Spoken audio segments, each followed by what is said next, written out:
मैं सोचता हूँ ये ईडी एजेंसी का मैं सोचता हूँ बहुत दुरुपयोग हो रहा है।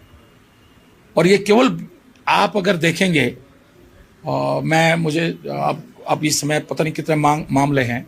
जब मेरे घर ईडी आई थी तो मैंने देखा था तो लगभग 6,500 मामले थे ईडी के जो दर्ज है, और उसमें एक भाजपा का कोई किसी नेता के ऊपर नहीं था।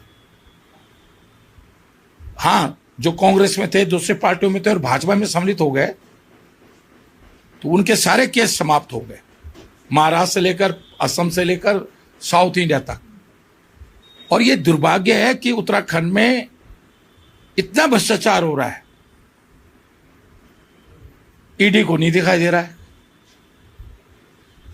मैं ये आज सवाल ईडी की साख पर है, और जो अधिकारी ईडी में नौकरी कर रहे हैं अगर वो समाज में कहीं शादी ब्याह में जाएंगे और कहीं हम ईडी के लोग हैं तो सारे लोग कहेंगे ये चोर है, ये भाजपा के एजेंट है।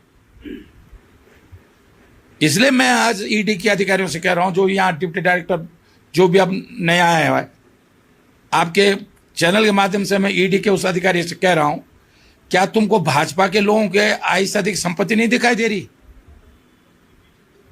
अरे कम से कम कसम खाने के लिए तो डाल दो एक दिन गणेश जोशी के यहां छापा,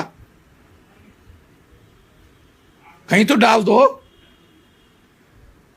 एक दिन निशंक जी के यहां भी चले जाओ लेखक गांव में, कि भाई लेखक गांव में इतना बड़ा गांव कैसे बना दिया निशंक जी ने।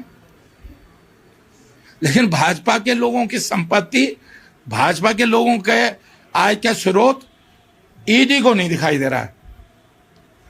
और कांग्रेसियों के खिलाफ, माने राहुल जी के खिलाफ, अरे जिस परिवार ने इलाहाबाद की अपनी सारी संपत्ति देश को दे दी हो, म्यूजियम बनाने के लिए दे दी हो, देश को दे दी हो, उस परिवार के तो तुम पीछे पड़े हो। और यहां तुम्हें दिखाई नहीं दे रहा है कि न कोई धंधा, न कोई नौकरी, न जिनका न कोई धंधा है न कोई नौकरी है, उन पर खरबों रुपए की संपत्ति कहां से आ गई, वो नहीं दिखाई दे रहा ईडी को। इसलिए ईडी की, वैसे तो अब ईडी का मतलब भाजपा के एजेंट, ये छवि हो गई है, भ्रष्ट एजेंसी बन गई है ईडी। सीबीआई की छवि उतनी खराब नहीं है आज जितनी पहले सीबीआई की छवि खराब थी, और ईडी के बाद अब सीबीआई की थोड़ा अच्छी हो गई है और सीबीआई की ईडी की खराब हो गई है।